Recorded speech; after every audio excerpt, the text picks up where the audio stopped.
The idea of this workshop came up when we started to see all the information that we had about jurisdictional landscape approaches. We found it very hard to navigate in all the information and really understand what is inside of each jurisdictional or each landscape approach that were being implemented.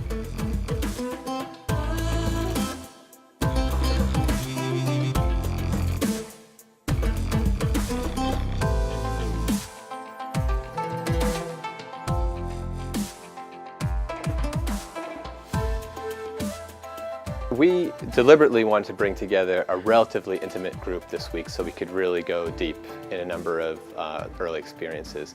So we brought together representatives from about 5 jurisdictional initiatives around the world. They include Ghana, Liberia, Mato Grosso and Acre in Brazil, and also Colombia, which is embarking on some work in the Orinoquia watershed.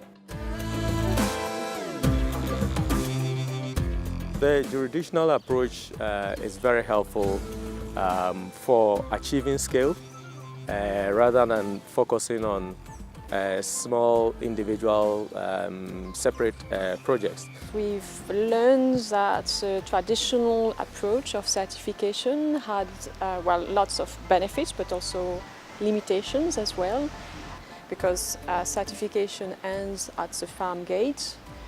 And if we really want to address deforestation, we need to take a landscape approach.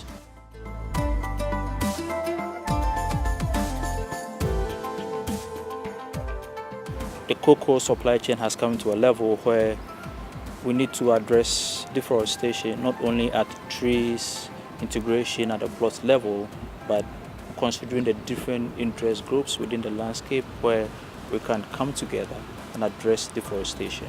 Most of the cases where we have coordinated efforts for forest conservation or reducing deforestation or sustainable production, name it, usually you have one of the key stakeholders missing.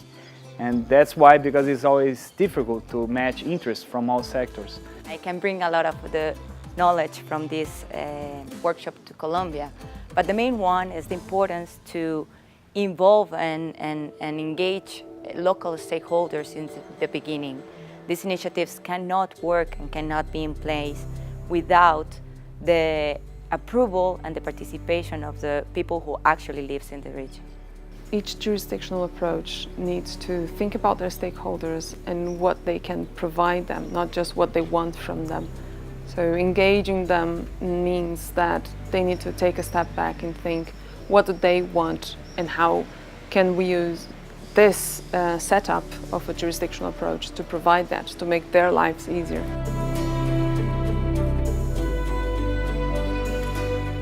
A common thread between all of these jurisdictional initiatives is that high-level leadership is extremely important, and it's what really catalyzes the action that we see on the ground.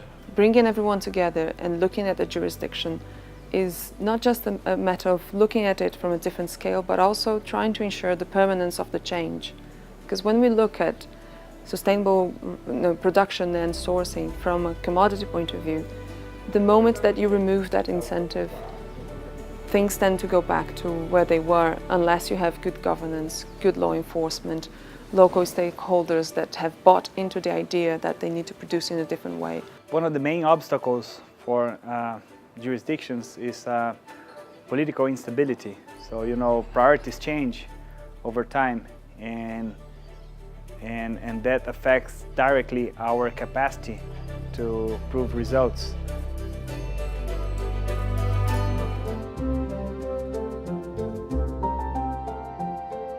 In the global conversation around jurisdictional landscape approaches, I think there's something very exciting and something a little bit worrisome.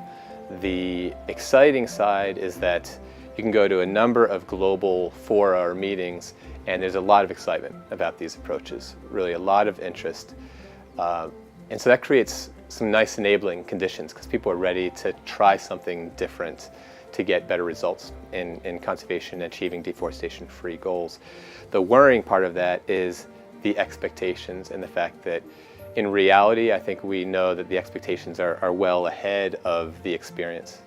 We're in a really exciting experimental space There are so many different things being tried. These are going to be relatively long-term initiatives, and we may not see results for a while because of the number of stakeholders involved. But it's really important to resource these initiatives properly to really test the theories of change to see whether they work. It's important to see what else is needed, because jurisdictional approach can deliver a lot, but also it's not going to work everywhere. It is not going to solve all the environmental issues that we have, and complementary approaches will be needed.